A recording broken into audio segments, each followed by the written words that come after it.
3 வீடியோக்கள் வந்து பார்த்தேங்க. வயநாடு நிலச்சரிவு சம்மந்தமாக ஒரு அப்பா தன்னோட புள்ளன்னு நினைக்கிறேன், கை மட்டும்தான் இருக்குது, அதுக்கு வந்து கடைசி காரியங்கள் வந்து பண்ணிகிட்ருக்காரு. ஒரு குடும்பம், ஒருத்தர் வெளியில் போயிருக்காரு, திரும்பி வர பார்க்கும்போது குடும்பமே இல்லை, என்ன பண்ணுறதுன்னு தெரில, உட்காந்து ஓன்னு அழுதுட்டுருக்காரு.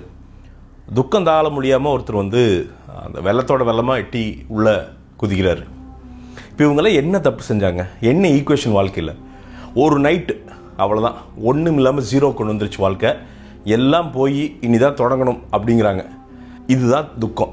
இப்போ உங்களுக்கு இருக்குல்ல, ஃப்ரெண்டு ஏமாற்றிட்டான், சொந்தக்காரன் ஏமாற்றிட்டான், கடன் ஆகி போச்சு, எனக்கு வந்து மூஞ்சி வந்து இன்னும் பிரைட் ஆகலை, இந்த மாதிரி சின்ன சின்ன மேட்டர்லாம் இருக்குல்ல, இதெல்லாம் துக்கம் கிடையாது, இதெல்லாம் பிரச்சனை கிடையாது. Okay, you can always start from 0.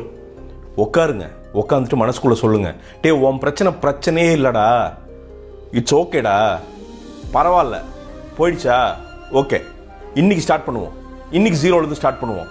உங்களுக்கு 30 வயசா, 20 வயசா, 40 வயசா, 50 வயசா, ஸ்டார்ட் பண்ணுங்கள். நிறைய பேர் 65 ஜெயிச்சிருக்காங்க, நிறைய பேர் 72 ஜெயிச்சிருக்காங்க, நிறைய பேர் 15 ஜெயிச்சிருக்காங்க. ஸ்டார்ட் பண்ணுங்கள். துக்கங்கிறது வயநாட்டில் நடந்ததில் அதுதான் துக்கம், அதுதான் துயரம். உங்களுக்கு இருக்கிறதெல்லாம் சின்ன சின்ன பிரச்சனை. இந்த ரெண்டுக்கு நல்ல வித்தியாசத்தை தெரிஞ்சுக்குங்க.